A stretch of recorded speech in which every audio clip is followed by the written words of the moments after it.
கர்த்தரை துதியுங்கள், அவர் நல்லவர், அவர் கிருபை என்றும் உள்ளது. சங்கீதம் 136 முதல் வசனம். தேவனுக்கு மிகவும் உண்மையாக ஊழியம் செய்த மிஷனரி ஆலன் கார்டினர் என்பவர் தனது ஊழியத்தில் எத்தனையோ சிரமங்களையும் வியாதிகளையும் அனுபவித்தவர். அத்தனை கஷ்டங்களுக்கு மத்தியிலும் அவர், தேவன் எனக்கு பலன் தருகிறார், ஆகவே தோல்விகள் என்னை அச்சுறுத்த முடியாது என்றார். 1851ஆம் ஆண்டு தனது 57வது வயதில் அவர் வியாதியினாலும் பட்டினியினாலும் தான் ஊழியம் செய்த பிக்டன் தீவிலே மரித்து போனார். அந்த தீவு தென் அமெரிக்காவின் தென்கோடியில் இருக்கிறது. அவருடைய மரித்த சடலம் கண்டெடுக்கப்பட்ட போது அவருடைய உடலுக்கு அருகில் அவருடைய டைரியும் கிடந்தது. அதில் அவர் தான் பசியாகவும் தாகமாகவும் காயங்களுடனும் தனிமையாகவும் இருந்ததற்கான பதிவுகளை பதிவிட்டுள்ளார். அதில் காணப்பட்ட கடைசி பதிவை அவர் எழுதியபோது அவருடைய கைகள் நடுங்கிக் கொண்டிருந்தன.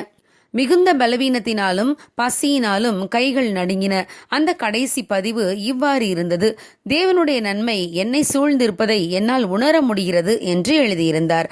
ஆம் பிரியமானவர்களே, இதை போலவே ஹிட்லர் காலத்தில் வதை கூடங்களில் பயங்கரமான சித்திரவதை அனுபவித்த கோரி டென்பூம் இவ்வாறு எழுதுகிறார்: நன்மைகளை அனுபவிக்கும் போது நாம் தேவன் நல்லவர் என்று கூறுகிறோம். ஆனால் என் கண்ணுக்கு முன்னாலேயே என் சகோதரி பெட்சி வதை முகாமில் பசியால் வாடி இறந்தபோது தேவன் நல்லவராகவே இருக்கிறார் என்று உணர முடிந்தது.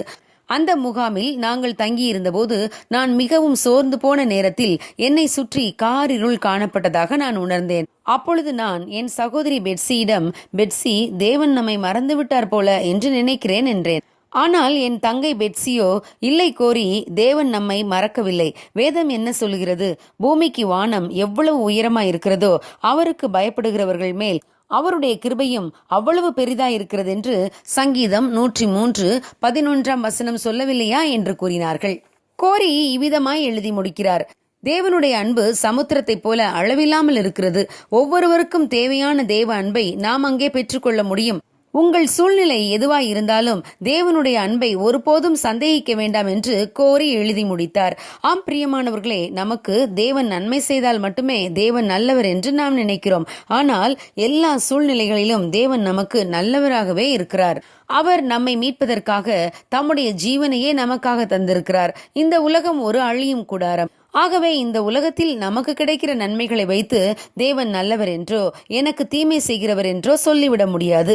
தேவன் நம்மை மிகவும் அதிகமாய் நேசிப்பதால் தாம் இருக்கும் இடத்தில் நாமும் இருக்க நமக்காக நித்திய வாசஸ்தலத்தை ஏற்படுத்தி கொண்டிருக்கிறார். யோபு தான் கடந்து சென்ற சோதனையின் பாதையில் தேவனை குறை சொல்லவே இல்லை. என் மீட்பர் உயிரோடு இருக்கிறார் என்று யோபு கூறினார். தேவன் செய்ய நினைத்தது தடைப்படாது என்று அவருடைய வல்லமையில் விசுவாசம் உள்ளவராய் இருந்தார். ஆம் பிரியமானவர்களே, யோபு தான் இழந்தவைகளை 2 மடங்கு திரும்ப பெற்றுக் கொண்டார். ஆம், தேவன் எப்போதும் நமக்கு நல்லவரே. சோதனைகளின் மத்தியிலும் சந்தோஷமாய் சகிக்கவும் அவைகளை மேற்கொள்ளவும் தேவன் உதவி செய்வாராக. God bless you. Have a blessed day.